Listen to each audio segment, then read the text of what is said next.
Welcome to Workers Rock, a podcast that explores the fact that we have the power to change the culture of employment across the globe. I'm Emmerette Miller, the host of Workers Rock. Today on episode 5, we hear from Dan Maloney, president of the United Auto Workers Local 1097 in Rochester, and Carmen Guzman, Local 1097 financial secretary, to talk about the most recent 2023 UAW strike, why it happened, and how it helped. Workers Rock is part of the Labor Radio podcast network.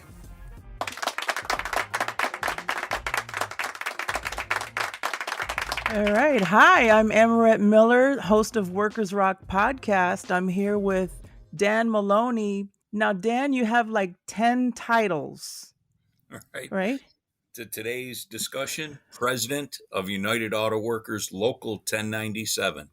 Awesome. And then I also have on the call Carmen Guzman. Carmen, tell me about yourself. Well, hello. I am a worker at the local General Motors plant, and I am also the elected financial secretary of Local 1097. Wonderful. Thank you for coming on Workers Rock today. Oh, you're welcome. Quite welcome. All right. So I speak with a lot of folks about workers' issues and, union victories, and UAW always comes up. The most recent strike nationally is one of the most famous and impactful of this year, I believe. How did we get here? So, Emmerette, I'll take it quick. Right, I think there was years of kind of paralysis and some corruption and dysfunction at some of the national unions. And in UAW, that certainly was the case. We rooted out the corruption. We switched over. The members demanded it. One member, one vote. So we voted in a new, more aggressive pro-worker leadership team. And the results were to get back what was given away through bad management, bankruptcy courts, and again, just years of neglect and corruption. And, we were proud to elect our leader, Shawn Fain, president of the International United Auto Workers.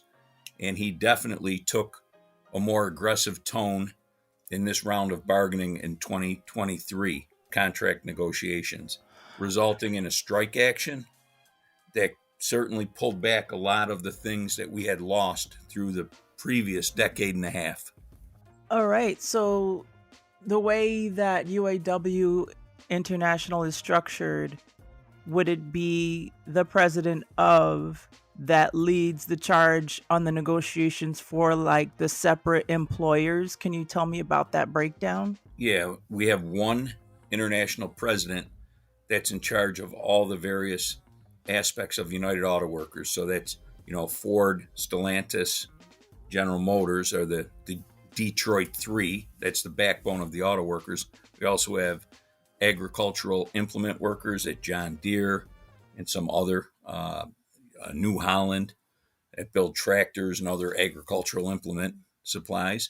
And we have aerospace companies, as well as gaming and higher education and getting into healthcare these days. So it's a pretty broad stroke, and we're mainly between the U.S. and Canada, thus the international, and trying to make some headway in Mexico currently.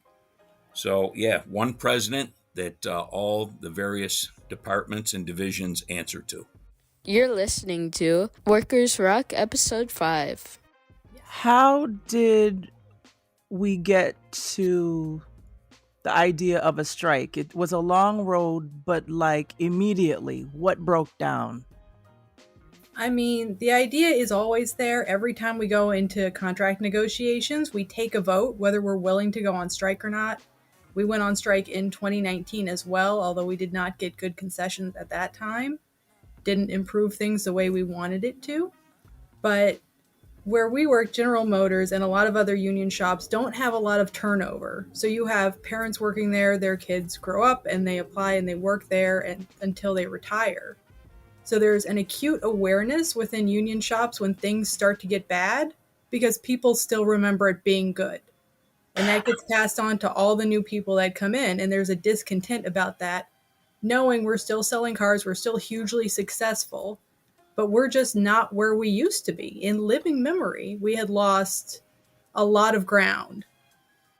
Carmen, tell me about that. It seems like a family affair. What is then GM or the auto industry doing right then to have it so my kids want to follow in my footsteps? What is it about working in the auto industry that you just absolutely love?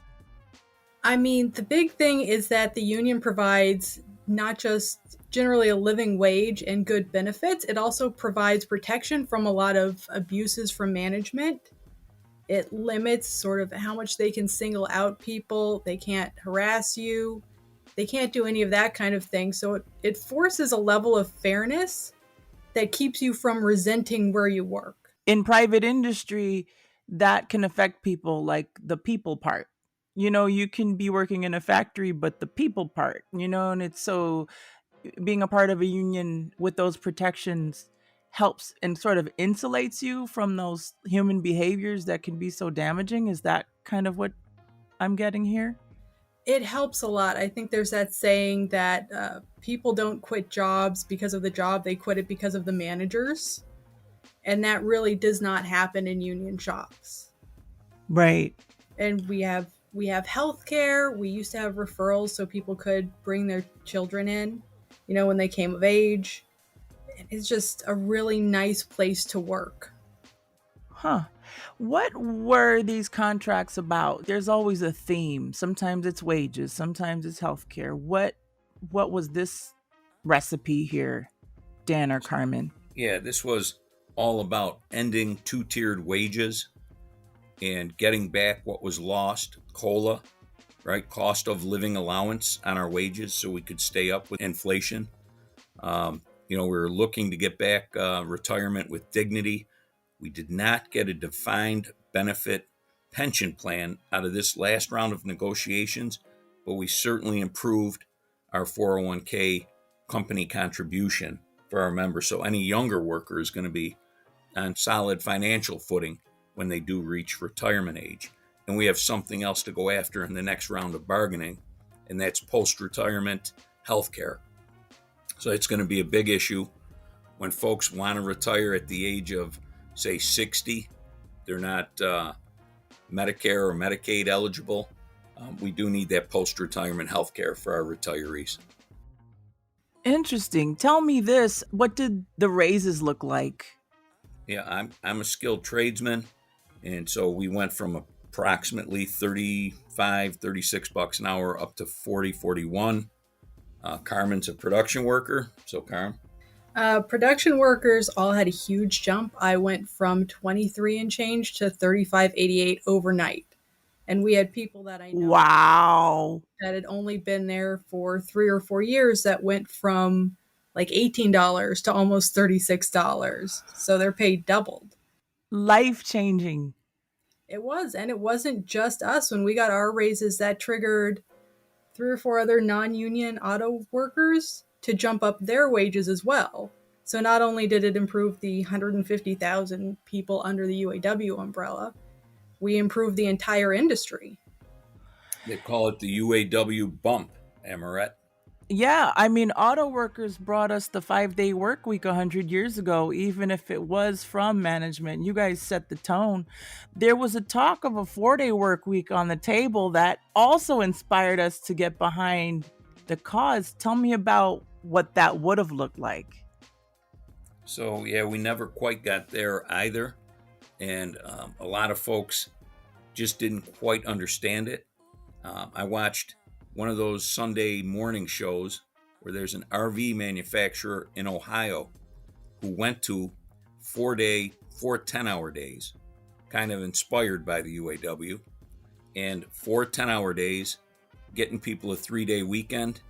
And then he went to 4 8-hour days and got the same amount of production out of the workers. And he left it to the workers to cut out the fat and make it right and keep that production level the same. And they can get out of there with 4 8-hour days with the same pay. And surprisingly, the gentleman was talking on TV. It was wasteful meetings. is what they found the most productive, was cutting out those meetings. Everyone on the shop floor knows what they have to do. Give them the materials and the equipment they need to build. In this case, it was RVs, and the production workers will do it. We've always known that the hierarchy in management is too steep and bureaucratic and slows down production and productivity. So anytime you can push down everything to the shop floor and empower the workers and pay them a decent wage and benefit package, you're going to get amazing results. So that's what we're all about. I love it. And I think, other industries are looking to you and thanking UAW for that. Even if you didn't win it per se, the seed has been planted. So, UAW 1097, tell me about the membership of the local and what the members do at GM. Carmen, she's a production worker out on the shop floor. We are a components plant. We are one of essentially 4 surviving ones, but really 3. One shrunk quite a lot, although in this contract they will be rebuilding to a degree. I think they're meant to have 150 people in by the end of the contract. But as a components plant, we don't make the finished cars. We make the smaller parts that go into them. Engine manifolds. We used to make canisters for exhaust systems. Now we are making cooling lines for batteries and fuel injectors and fuel rails. You still have the fuel injectors and fuel rails. We have the Corvette manifolds that they're working on. There are a lot of projects in the works that we've gotten the last year and a half that are being built up. Tell me about electric cars and their relation to the contract fight and the work that UAW members perform. Electric cars were kind of a point of contention because they were beginning to bring battery factories into production, and those places were not necessarily unionized. They did not have the same transfer rights. They were trying to treat the battery factories kind of the same way they treated us, where we were spun off and we became our own entity, and that became an excuse to say, we're not main GM, so we're not going to get the same pay bumps. We're not going to have a pension anymore. We're not going to have these things. So in this contract, they rolled all of them in. So we are all now part of the same national with the same, more or less, benefits package. Still missing the pension, but we're going to get there. So do you have fellow members who make components for electric cars too? We are one of them. We do. Those coolant tubes in our plant, they had thermal issues, they call them, with the batteries. It's a chemical reaction. The heat gets to a certain point and it runs away. They catch on fire, and they are really a nasty fire. It's a chemical fire in the batteries to put out. Fire departments hate them. So we designed a system, our engineers in Rochester, on a napkin a little over a year ago. And within 6 months, it was in production in our plant, got the blessing, which was light speed for General Motors. Light speed to move within 6 months to production. Pretty much hand building each of these coolant line systems for the battery packs, the battery cells. And now we're moving into automation. So it's going to be more productive while hiring. So for every machine and robot we get in there, we're probably getting an extra 10 people because we're expanding so rapidly and actually selling these products beyond General Motors. I believe Honda's, Lexus are looking at us. So we're going to be putting these cooling lines and systems into a lot of vehicles coming up, and we are hiring. And I am one of the ones that's doing that work now. Oh, that's great. I saw a funny tweet that, if you smoke, weed, you can still work. Like it was somebody did that, and I guess everyone thought it was funny. So we're sharing out that GM is hiring, but I know that we don't test for THC. So is that sort of the same? Like GM also beats to that drum. You come aboard and. It's New York State law now. So yes. They might even test for it, but they certainly don't hold it against applicants anymore. Oh, that's awesome. A broad array of drugs they screen for, but course. THC is not going to hold you from getting a job at General Motors. Oh, that's great. Question about this May 1st. What's the significance of that date? So trying to align, and obviously Carmen will get to this, but our president, right, had the foresight and vision to build power among the unions, and he's starting with UAW contracts, aligning the contract dates to a May 1st deadline. So when you're all up, the components group, agricultural implement workers, like we talked about, aerospace, when all those contracts come up at the same time and we need something like a pension, a strong pension plan or a national health care plan, we are going to wield a lot of weight, right? Yep. And May Day is essentially the international version of our Labor Day. So it's something that is celebrated across the world as a day for workers. So are all of your contracts on May 1st now? Not yet, but the big three auto, we all aligned. The others will have to renegotiate the length of the contract when they come up so that they will land and expire on May Day. So when it comes to local 1097 here in Rochester, what's your region? Is it just Rochester, or do you go downstate a little bit? Yeah, we're an amalgamated local. And so one of our bigger amalgamates is in Penn Yan, New York, a bus builder, coach and equipment, about 130 hourly folks there right now, and then dozens more in management and engineering. We have our nurses under contract here, our janitorial service, Caravan Group is under contract, and we just signed CLC Daycare Center in Macedon, got their first contract, and those are daycare workers. So that's new and different for us, but they're United Auto Workers. Constantly organizing. Do you also have adjunct professors? I've heard about that. Is that something? Is that true? We do, and grad students, but not so much here in Rochester, but downstate, NYU and in and around Ithaca, Cornell, mostly New York City, really strong. And then California is growing by leaps and bounds with higher education. So Berkeley, and et cetera. So when we all walk the pickets locally to support our UAW brothers and sisters, we're helping your contract directly. Like some people might think, oh, that's all happening in Michigan or whatever. No, the benefits or the what you reap is from that negotiation happening there, right? Correct. It was, I thought, an amazing strategy. Again, that first time, one member, one vote, put Sean Fain in as president. He hired great people around him, appointed some folks that like-minded, and they took on, it used to be pattern bargaining, is what we did for decades. So you would pick a strike target, they would call it. Maybe it would be Ford, and they would hammer out a contract. General Motors and Chrysler workers would kind of tread water in negotiations until that lead strike target got a contract, and then the other two would pattern bargain off of that, so as nobody would be at an advantage or disadvantage in the American auto industry.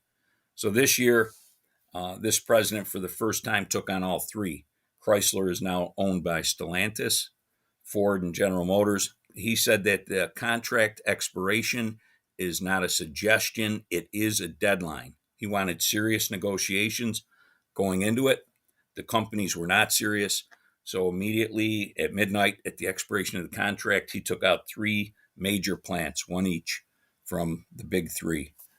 Wentzville, Missouri, that builds a Colorado Canyon for General Motors. Toledo, Ohio, builds a Jeep for Stellantis. And then Warren, Michigan, there was a paint steel components plant for Ford. In Wayne, I think. In Wayne, Michigan. How many days total was the strike? The most recent, this UAW one that we're talking about. It was close to a month, right? A month. And last time we went out in 2019, it was a 40-day strike. And here in Rochester, we absolutely walked away with nothing, right? Other than it used to be indefinite temps. We did put a two-year end date on being a temporary employee. Now that's moved to 9 months. When folks sign on, they're hired in, they'll be permanent within 9 months, which is still too long. we were looking for 90 days. And again, we left something for the next round of bargaining. I was going to say that was a fantastic strategy, though, because rather than having one company that just dug its heels in, what happened going after all three of them at once was whenever you would get concessions from one company, within a day or two, the other two companies would match it because they knew they weren't going to be disadvantaged in giving something up. So it was fantastic just watching them slowly lose ground. Right. And the other part of the strategy was the ability, when he took out one plant at each major employer, to ratchet up the heat, depending on how bargaining was going with that employer. And he did that. And so then I know for the General Motors, he added the parts distribution network. We call them CCA, Customer Care and Aftermarket.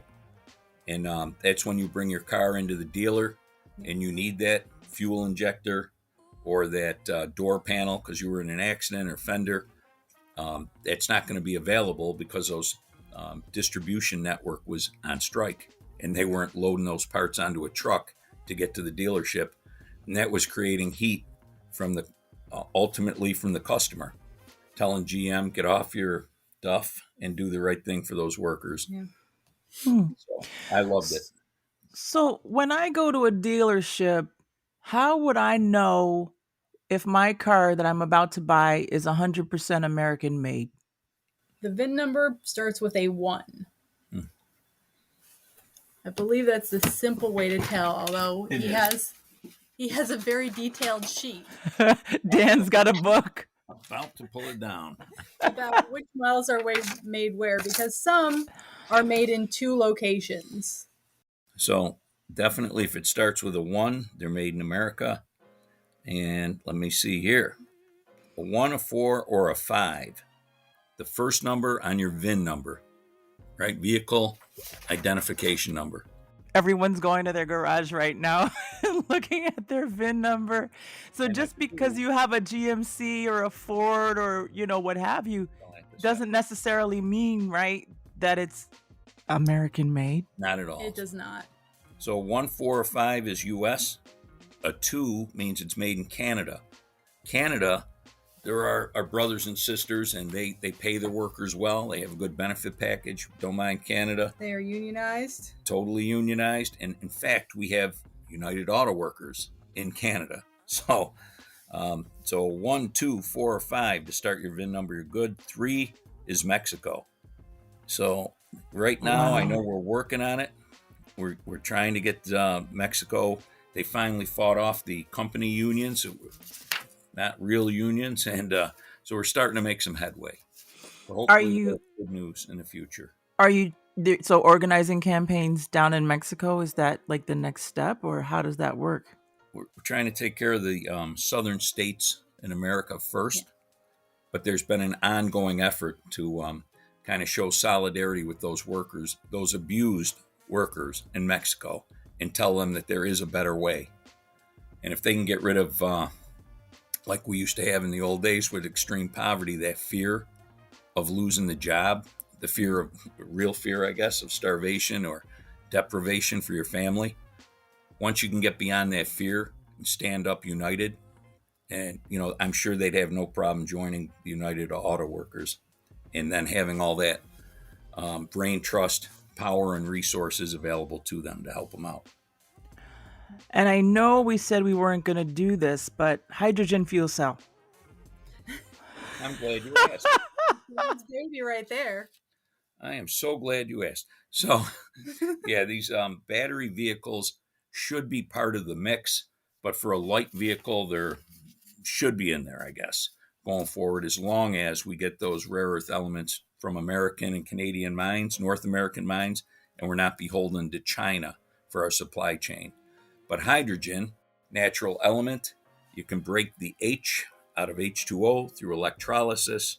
So anywhere you have a waterfalls, you can spin a turbine, create electricity, zap the water, and float the hydrogen out of it. Goes into the tank of a car, has a chemical reaction that creates electricity and water vapor out the tailpipe. Water vapor goes up into a cloud, falls, goes over that waterfall, spins the turbine, creates hydrogen, put it in the tank, back to the cloud, back to the tank. Infinitely renewable, all-American power source, and it's so much better for heavy-duty trucks, buses, any kind of big rigs moving down the highway. A 5-minute fill up and you can go 400 or 500 miles. So I know some manufacturers are moving in that direction, including Toyota and Mercedes-Benz. It'd be very nice in the north, especially because you're not dealing with the battery drain issues that electric vehicles have, but you're also not polluting at all. Right. Are there any countries that are really hip to hydrogen fuel cells right now, like that sort of model? Yes, Germany, right? They've helped build up a much more robust infrastructure. The only thing even close here was there was a small hydrogen highway in California. They're not making enough money, so I heard Shell is kind of backing off of that. And again, everyone that says the oil companies behind it, oil companies will control the hydrogen future if they want to, if they're smart, if they buy into that hydrogen infrastructure early. So they can transition from oil to the energy of the future, which is hydrogen, clean energy of the future. So we need to get you to the Autobahn. That's where we need to get Dan Carmen before he retires, is plop him down on the Autobahn somewhere so he can just drive. In union-made Mercedes-Benz. There you go. That's the dream. What else about the contract about UAW that you want our listeners to know about? Well, if you're not already in a union, feel free to reach out, right? And like those, and they were all women at that CLC daycare center. Those women reached out. They were being mistreated, underpaid, overworked, the whole, thing in a non-union shop, and they had no say. So they reached out. We told them it could be better, could be different, and they held the vote and brought in the United Auto Workers. We negotiated that first agreement with a lot of opposition. It was funny that a not-for-profit would hire an anti-union law firm to try to fight off a first contract bid and try to run out the clock and do all the dirty tricks that they do. And but the women that worked there, to their credit, stronger and smarter than they thought. They got their first agreement. They got dignity on the job, a voice on the job, pay raises, vacations enshrined in a contract. Now, if management violates that, they got some teeth to make it right.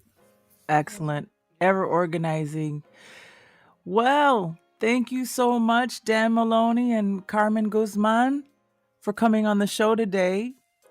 UAW 1097 leadership, talking about the strike and local implications and benefits coming out of this last action here.